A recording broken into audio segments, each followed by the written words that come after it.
and welcome back to hashtag I Was Here season 3. I know I've been on a sabbatical for a very long time, and it was definitely very much so needed. I'm so excited to jump right back into just doing what I do best, and that is definitely talking about my life and growing and how God has just been slapping me around. I know y'all seen the title. We gonna talk, alright?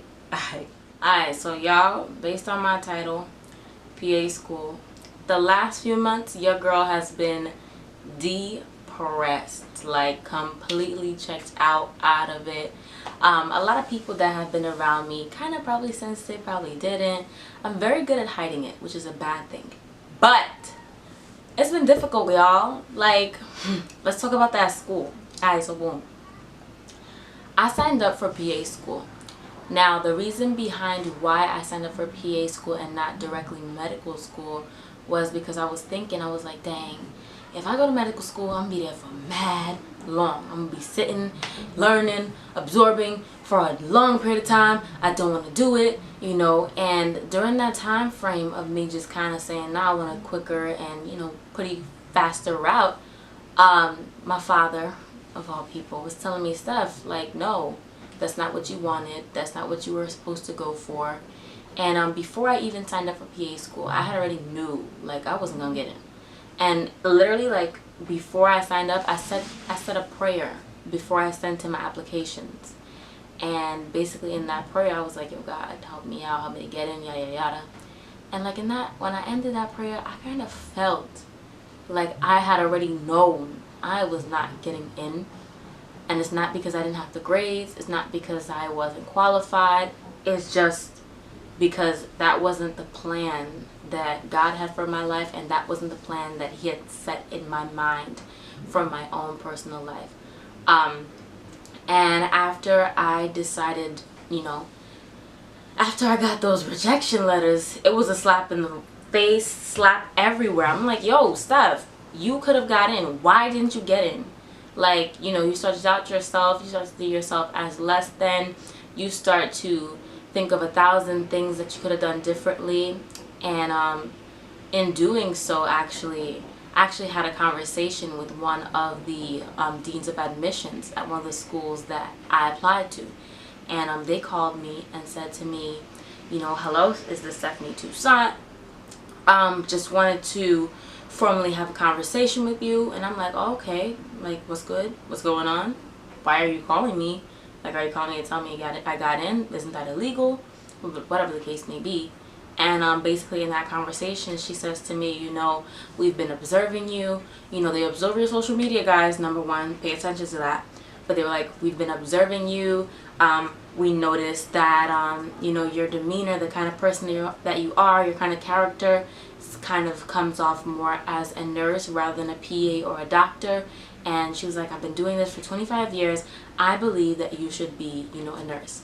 And when she said that to me, I was like, excuse you? Who are you to tell me what I should do with my life? If I am choosing to be a PA, if I am choosing to be a doctor, let me do that. Your position is, your job is not to tell me where I belong in this world. I was just mad confused. But in the moment, I'm also an impulsive person. So she said that, I was irritated, and then I automatically started looking into like nursing schools and whether or not I qualify. And then like I had a moment to remind myself, like while I was juggling everything so fast, I was like, Steph, remember what you're going for, what you want. And I took a step back for some time, and I spoke to one of my good cousins, Maureen, who reminded me, like, Steph, take some time off. Like, you took a L. You took a big L. Take some time off. No more running. Just take 20 days, 30 days, whatever amount of time to just think about what you want to do, what's next, what's going on. Think. And in that time frame, I decided, okay, I'm going to take 15 days to literally just pray and seek God and say, oh, God, what is the plan you have for me? Like, I'm out here looking crazy. I wanted to do physical therapy. I wanted to become a doctor. Then I wanted to go into PA school. Then I wanted to become a doctor. Then I wanted to do nursing. Like, what am I doing?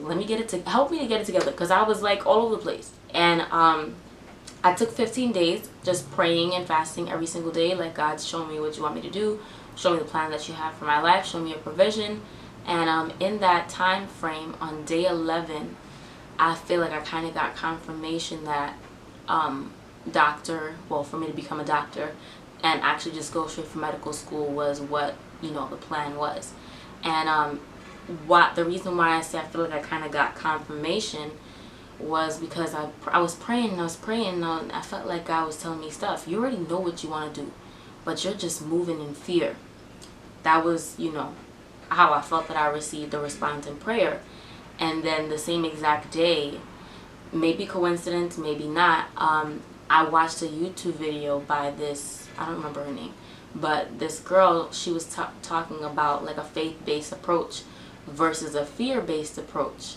And then like later on, I watched a sermon by, I think his name is Pastor Mike Todd, Transformation Church, love them. But I watched a sermon by him, and I literally just clicked on the sermon, and it was also talking about faith and acting in faith and not in fear. And I was like, all right, God, you know what? If this is your sign, let me continue praying until day 15 so that I know for a fact this is where I'm supposed to be. And on day 15, I think I actually rewatched one of my own YouTube videos where I kept, and this was like random, I kept saying to myself, Stephanie, you are going to become an amazing doctor. And in the YouTube video, I kept saying like steps to becoming an amazing doctor. This is what I've done. This is what I've seen. This is how life has been going. And I feel like that was part of the confirmation. Like, Steph, you've been saying you're going to be an amazing doctor. You've never said you're going to be an amazing PA. You've never said you're going to be an amazing nurse. All your life you've been saying that you are going to be an amazing doctor. That's where you belong. And in that moment, I was really excited and decided, you know what, God, I think I'm going to listen to you. I'm scared. I can't lie. I'm scared. I've been scared. The biggest reason why I never went directly to medical school is because of fear. It's because I'm like, will I be good enough? Am I smart enough? Will I be able to retain all the information and absorb it so that it now becomes part of my life every single day? How would I, be a liability to my patients? Or how would I be an amazing doctor to my patients? What different approaches can I take to make sure that I stand out, to make sure that I do not allow my future patients to feel certain ways that I felt? Like, for example, I remember I went to the doctor once. I think I was in like high school at the time. And I had a Russian doctor whom basically said to me, at the time, I think I was in high school, and I think I had like gained like 20 pounds in like 1 year. And she came up to me and she said, "You too fat. You need to lose weight." And I was like, wow, okay, thanks. Like, there was a different way to say it, but okay, you don't have to violate me like that. But, in that moment, that's just one example of the way in which I would like to speak to my patients and cater to my patients differently. That's just, one of the many different versions and experiences that I've had, and I know that the world has had with less compassionate doctors. And not to say that everyone that is Russian is not compassionate, but just to say that, that doctor that I experienced was not as compassionate. There is a way to say certain things to people. There is a way to communicate things to people to help them and, to help them grow, to help them change, to help them evolve. And that was not the way to say it. But that is just one example of why I want to become an amazing doctor, to be an amazing doctor in a way in which I know how to communicate with my patients in a way that works best for them, that will help them grow, that will help them make lifestyle changes.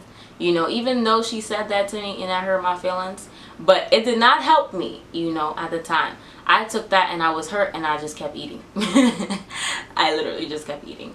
But, even though I was hurting myself and not hurting her. I now know that, but the whole gist of me saying that is just to say the thought process and the mindset was always to become an amazing doctor and not to back down from that. And I did. I decided to take a fear-based approach. But I am trying to be as strongly minded and headstrong as possible to make sure that I am on the direct route to become an amazing doctor and go to medical school and do all of that great stuff. Let's get back to it. So I talked about, you know, becoming a doctor and all of that.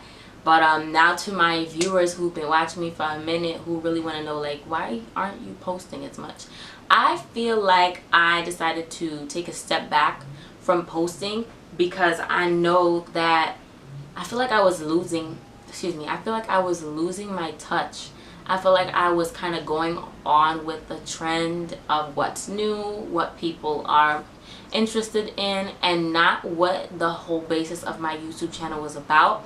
And I don't like that. The whole point of me making #IWasHere was to track my growth journey. Understanding that every single day I'm growing, every single day I'm changing, every single day I'm learning new bad habits that I've had, new cycles that, you know, I've taken on from family members that I'm deciding to grow from, you know. And understanding and knowing that also means that it's not gonna be a video every day. It's not gonna be a moment of me just really having a revelation and just dispelling the perfect and most ideal thought process. It's just, it takes time, you know.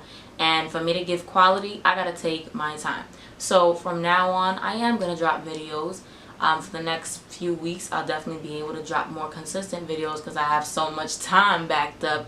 But I really want to get it right, and I really want to stay on track with who I am and what the purpose of my channel is. And that is the reason why I decided that I'm going to shift a little bit gears and just stick to who I am. Sorry if some people may not like that. I needed this moment to get Stephanie together, and that was the whole point of me taking my sabbatical. So sorry to people that really wanted to watch my YouTube channel. I want to give y'all the best of me, and y'all won't get that. But thank you so much for watching #IWasHere, and I really appreciate everybody that watched from the beginning to the end. I know I talk a lot. It's me. It's who I am. But I'm trying to keep growing. I'm trying to keep changing. I'm trying to keep evolving, and I want you guys to join me on this journey so that you can do the same. Thanks, guys. See you next week.